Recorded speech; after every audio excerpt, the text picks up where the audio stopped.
Welcome to another deep dive into the world of AI. We're going to be talking about artificial general intelligence, AGI, and even superintelligence, ASI. And I think today's deep dive might shift your perspective on just how fast things are developing. Yeah, I mean, when you start looking at these predictions, it really does kind of make you think, well, where are we headed? What's going to happen with an intelligence that's beyond our own? We're going to be focusing on a study today called Situational Awareness by Leopold Aschenbrenner. He's a German-American AI researcher, really been on the front lines of this stuff. And he lays out a fascinating, maybe a little bit unnerving vision of the future. Aschenbrenner is arguing that we're on the brink of an intelligence explosion. And the crazy thing is this could happen within the next decade. So that's what we're going to be trying to unpack today. And, even just starting with Aschenbrenner's timeline itself is pretty striking. He suggests that AI could surpass the capabilities of a college graduate in as little as a year or two. And he goes on to say that AGI, meaning an AI that can solve problems like a human expert, could be here around 2027. And then by the end of the decade, potentially ASI. It's kind of mind-boggling to imagine an intelligence greater than anything we've ever known being here in less than 5 years. Yeah. But I have to ask, isn't this all sort of reliant on massive computational power that may not even exist yet? Yeah, that's a good point. Aschenbrenner's timeline really depends on this continued reliance on computational power and, sort of these gradual improvements in algorithms. But there's a new technology that's sort of changing the game, and that is Deepseek. Because Deepseek needs significantly less computational power than these huge models that we've been hearing about, like ChatGPT. So how does it work? How does Deepseek do that? So Deepseek leverages an approach called mixture of experts, or MoE. And so imagine, instead of having to use like all of ChatGPT's processing power, what if we could just use specific, highly skilled parts of the model as needed? So you can kind of think of it like activating the relevant experts within the AI. Okay, so it's almost like instead of using the whole massive brain for every single task, you're calling on specialized teams within that brain to do the job. Exactly. And by doing that, it becomes so much more efficient. In fact, Deepseek Mo 67B, which is one version of this model, performs very comparably to GPT-4, but uses about 1/1100th of the computing power. Wow, okay, that is remarkable. So could Deepseek and other similar technologies actually accelerate the arrival of AGI, like even sooner than Aschenbrenner is predicting? Well, I mean, it's definitely a strong possibility. I think Deepseek challenges Aschenbrenner's timeline in a few key ways, because we're just not as reliant on these massive hardware advancements that he's anticipating. So we've kind of removed one of the roadblocks on the path to AGI. Yeah, precisely. So think of this deep dive as like a roadmap, starting with where AI is right now, then through AGI, and all the way to this mind-blowing concept of ASI. And to really get a sense of where we're going, it helps to look at where we are now. So take GPT-4, for instance. It's from OpenAI. Can process text, audio, even images, all in real time. Okay, and it's gotten faster, more efficient, and cheaper to use, right? It has. But I've been hearing about this other company, Deepseek. They're Chinese, and people are saying they're shaking things up. Oh, Deepseek's doing some really fascinating stuff, yeah? Yeah. There are one model. It's basically doing a lot of what GPT-4 can do, but using way less computing power. Whoa, wait a minute. So they're cheaper, more efficient, AMD getting these incredible results. That sounds like a pretty big deal, especially if they're already beating ChatGPT in downloads, which I hear they are, both here and in China. It definitely suggests that we might be closer to AGI than we thought, yeah. Okay, so before we get too far ahead of ourselves, let's take a step back. What exactly are we talking about when we say AI is generally intelligent? Is it just a really, really smart computer? Not quite. It's not just about better performance on stuff we already do. It's about the ability to learn any intellectual task that a human can, and to adapt to new situations, and to reason in a way that's comparable to human thinking.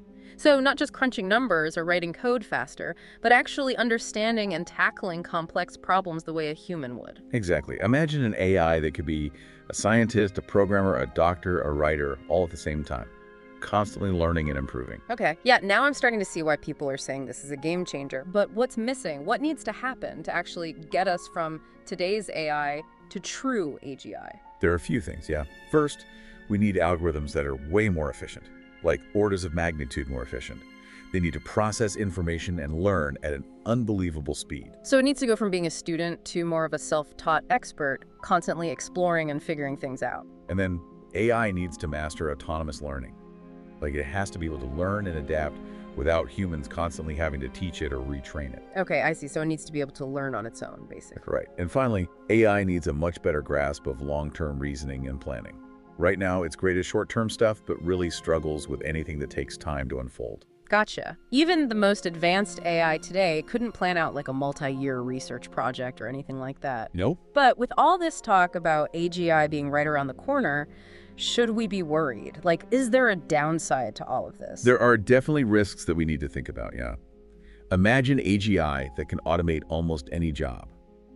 What happens to the workforce? So it's like we're opening this door to a whole new world, but we don't know what's waiting for us on the other side. It's a good analogy. And that leads us to something we haven't even touched on yet. Something even bigger than AGI. ASI, artificial superintelligence. All right, let's talk about ASI. What exactly is ASI? Is it just like AGI, but with even more power? It's more than that, yeah. It's not just about doing things better or faster than humans. It's about intelligence that surpasses human intelligence in every way. Creativity, problem-solving, innovation, even understanding the universe itself. So we're not just talking about a smarter computer, but something with a completely different level of intelligence, something that could outthink us in every way. Imagine something that could solve complex scientific problems in seconds, develop new technologies almost instantly, and maybe even unlock secrets of the universe that we can't even fathom right now. Okay, that's where my brain starts to hurt a little bit. If ASI is that much smarter than us, how could we ever control it? Well, a major concern is definitely loss of control. What if ASI develops objectives that aren't really aligned with our own? We could see things like extreme inequality and the concentration of power in the hands of whoever controls this technology. And that could easily lead to some sort of global arms race as countries try to outdo each other in developing ASI. So it's really a high-stakes game. We're talking about the future of humanity here. Absolutely. And if Aschenbrenner's right, this ASI reality could be closer than we think. He says maybe as early as 2028, 2030, or even sooner, with what we're seeing from Deepseek. It's a lot to take in. It is. And it begs the question, if ASI is this risky, why are we even pursuing it in the first place? Right. If it's that dangerous, shouldn't we just hit pause and really think this through? And Aschenbrenner specifically refers to this as the prisoner's dilemma of ASI development. There's this constant tension between the need for global cooperation and this really intense pressure to gain an advantage over others. That's an interesting concept. So can you break down for us how the prisoner's dilemma applies to ASI? Well, imagine you have two rival nations, right? Yeah. And they're each deciding whether to prioritize safety in their ASI development or just race ahead to gain an advantage. Even though cooperation might be the best long-term strategy, the incentive to defect, to just go it alone, is always super strong. So even if everyone agrees that working together is the ideal path, there's this lingering fear that someone will cheat the system and gain an advantage. In this case, well, the stakes are higher than ever. We're talking about the future of civilization. Okay. So now for the question that's probably on everyone's mind right now, just how likely are these really extreme outcomes, like things like societal collapse or even human extinction? Well, it's important to understand that these aren't just science fiction scenarios. They are actually plausible outcomes if we don't properly address the challenges that are coming up. So it's not really a question of if, but when and how bad. Right. So I guess we can think of the risks in three levels. So level one, the first level is social and economic disruption. Things like widespread job displacement, inequality, political instability, and global destabilization. And this level is highly probable, maybe even inevitable, I think, without the right safeguards in place. It's a pretty sobering thought. Yeah. And then level two is loss of control over ASI.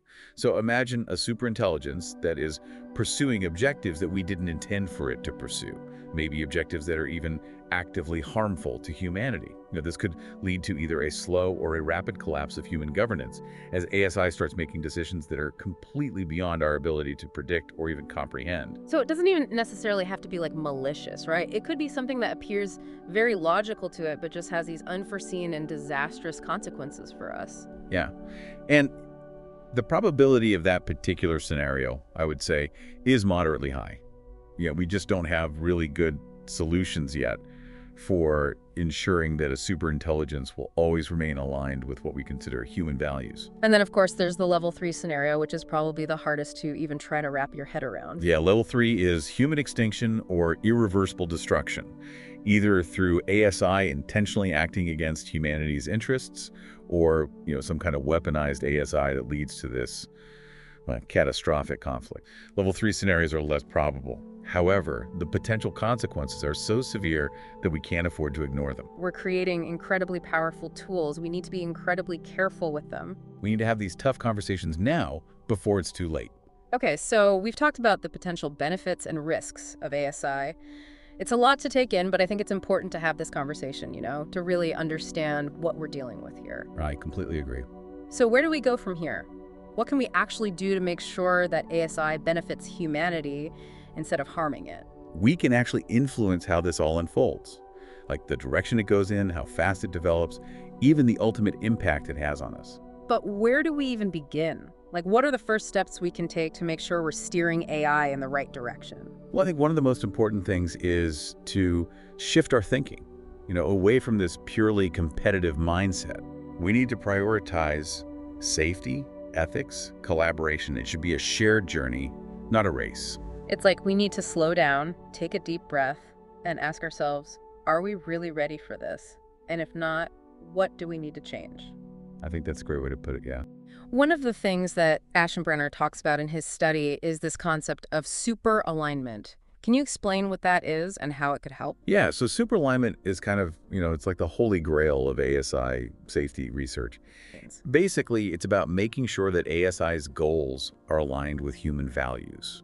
Okay, that makes sense. But how do you actually do that? How do you teach a machine about things like ethics and morality? There's a ton of research going on right now trying to figure that out. It's not as simple as just programming in a set of rules. Right, it can't just be a list of do's and don'ts. We need to develop ways for AI to actually learn and adapt, to understand human values, even as the world changes around it. So it's about more than just writing some code. It's about giving an ASI a sense of purpose that's that's aligned with our own, even if it's evolving beyond what we can even understand at some point. We need to create a framework where ASI can learn and adapt so that its decisions are ultimately good for humanity. We need to acknowledge our own shortcomings, of course, but also work towards clearly articulating our aspirations.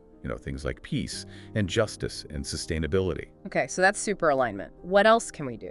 And then that leads us to another really vital aspect of ASI safety, and that is, control mechanisms. So even if we achieve super alignment, we still need some way to actually intervene if an ASI goes off course. You mean like an emergency shutoff switch for a superintelligence? Yeah, exactly.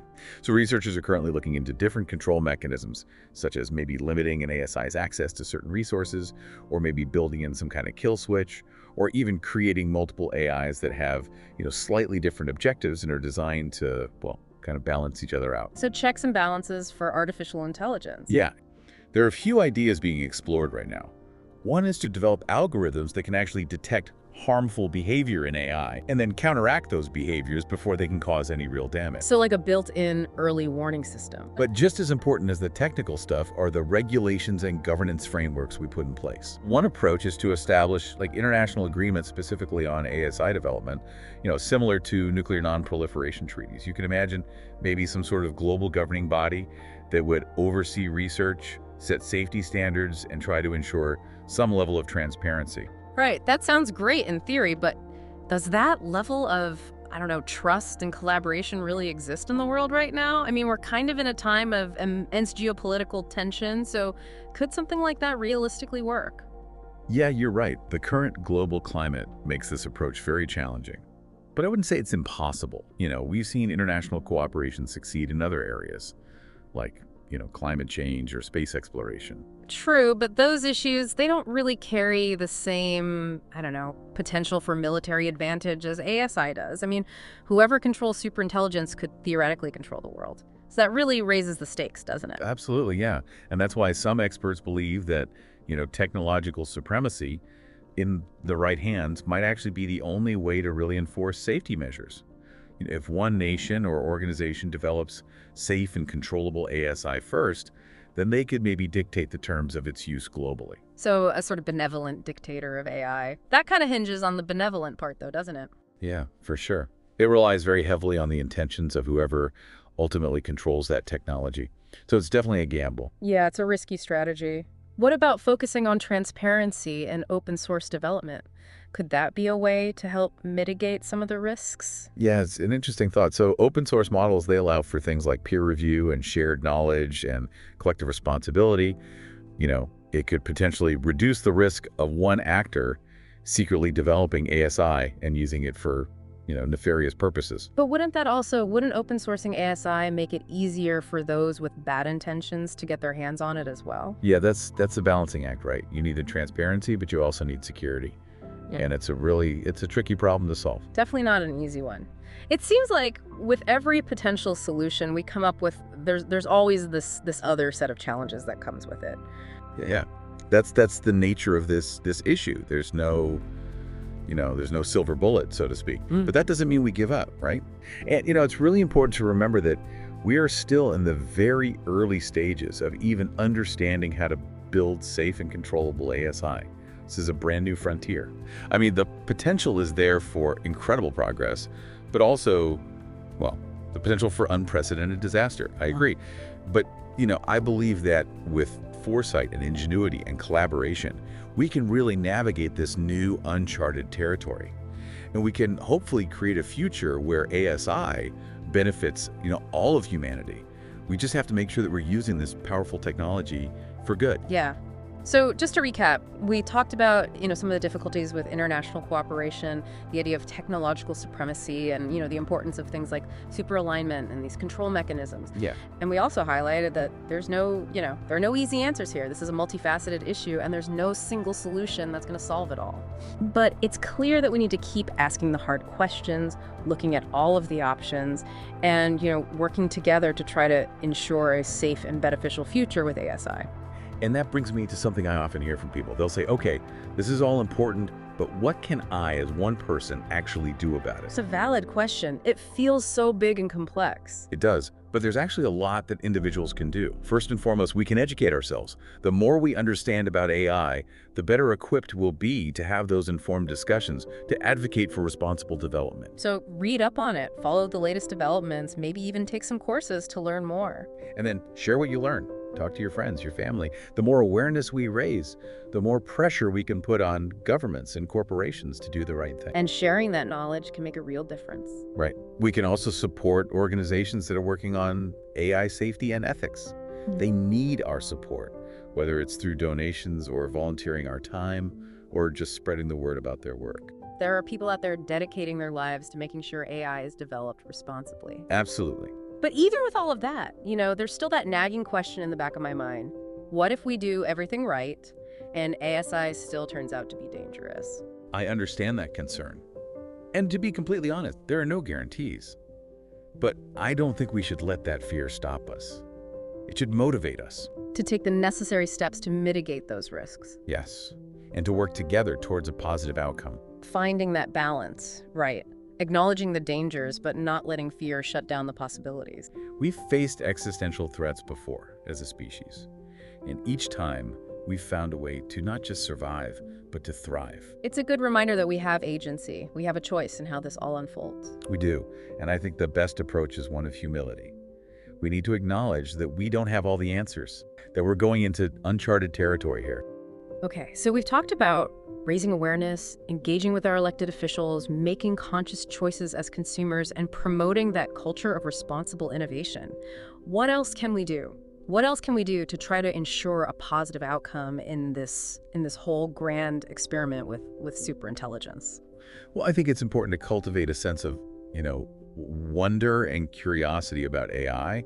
Don't just fear it. Learn about it. Explore it. Try to really understand its potential.